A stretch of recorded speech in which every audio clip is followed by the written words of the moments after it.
Hi friends, welcome to my channel. రేపు ఆషాఢ పౌర్ణిమ. ఆషాఢ పౌర్ణిమని వ్యాస పౌర్ణిమ, గురు పౌర్ణిమ అని కూడా అంటారు. వ్యాస పూర్ణిమ అంటే మనం వ్యాస భగవాన్ యొక్క పుట్టినరోజుని వ్యాస పూర్ణిమగా జరుపుకుంటాము. ఈ వ్యాస మహర్షి మనకి భారతాన్ని రచించాడు, మహాభాగవతాన్ని రచించాడు. అందువలన ఈయన్ని పూజించినట్లయితే మనకి చాలా మంచి జరుగుతుంది. మనకి గ్రంథాలని సులభ పద్ధతిలో ఎలాగా రాసుకోవాలి అనేది కూడా మనం ఈయన దగ్గర నుంచే నేర్చుకున్నాం. మనం వేదాలని విభజించి వాటిని సులభంగా అర్థమయ్యేలా చేసింది కూడా ఈ వ్యాస మహర్షి అన్నమాట. ఈరోజు వ్యాస మహర్షిని పూజించడం వలన, అంటే గురువుల్ని పూజించడం వలన మనకు చాలా మంచి జరుగుతుంది. ఎవరైతే మన గురువుల దగ్గరగా ఉంటారో వాళ్ళకి పాద పూజ చేయటం వలన కూడా గురువు గారి యొక్క అనుగ్రహం కలుగుతుంది. అలా కాకుండా మనం ఈరోజు గురువులైన దత్తాత్రేయ స్వామి వారి గుడి కానీ, రాఘవేంద్ర స్వామి గుడి కానీ, లేకపోతే సాయిబాబా వారి గుడిని కానీ వాళ్ళని కనుక గురువుగా భావించి మనం అక్కడ నైవేద్యాన్ని కనుక పంచిపెట్టినట్టయితే మనకి గురువుల యొక్క అనుగ్రహం కలుగుతుంది. అదేవిధంగా మనకి దక్షిణామూర్తి స్వామిని కూడా ఈరోజు పూజించినట్లయితే చాలా మంచిది. పిల్లల్ని ఒక్క 5 నిమిషాలైనా దక్షిణామూర్తి పటాన్ని కనుక చూపించి వాళ్ళని స్కూల్కి కనుక పంపించినట్లయితే దక్షిణామూర్తి అనుగ్రహంతో పాటు గురువుల యొక్క అనుగ్రహం కూడా మనకి కలుగుతుంది. అదేవిధంగా మనం పౌర్ణమి రోజున ఉపవాసాలు ఉంటాం.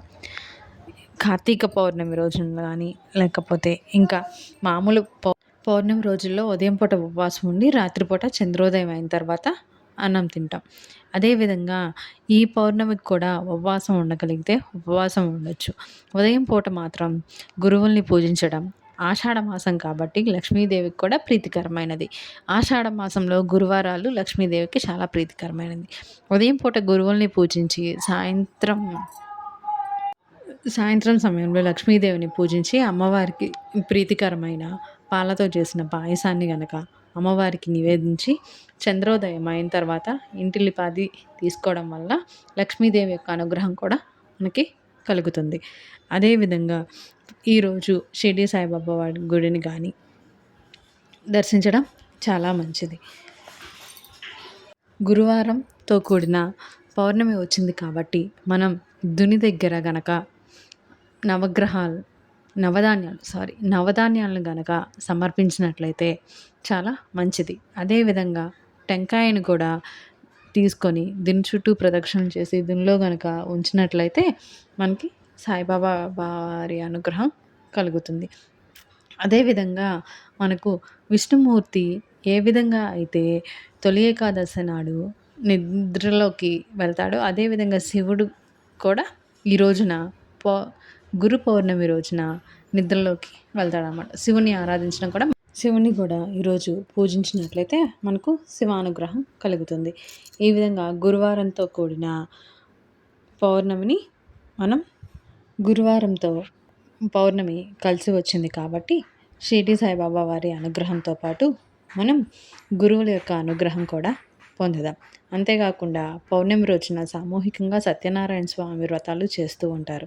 అక్కడ కూడా మనం పాల్గొన్నట్లయితే స్వామివారి అనుగ్రహం కూడా మనకి కలుగుతుంది. ఈ విధంగా గురువారము, వ్యాస పూర్ణిమ మరియు అరుణాచల గిరి ప్రదక్షిణ కూడా పౌర్ణమి రోజుల్లో ఉంటుంది కాబట్టి ఆయన్ని దర్శించుకోవడానికి మనకి అవకాశం లేకపోయినా మనం శివుని కనుక తలుచుకున్నట్లయితే ఆ భగవాన్ యొక్క అనుగ్రహం కూడా మనకి కలుగుతుంది. కాబట్టి వ్యాస మహర్షి పుట్టినరోజున అందరూ వ్యాసుల వారిని బాగా పూజించినట్లయితే పిల్లలకి చాలా మంచిది. Thank you friends.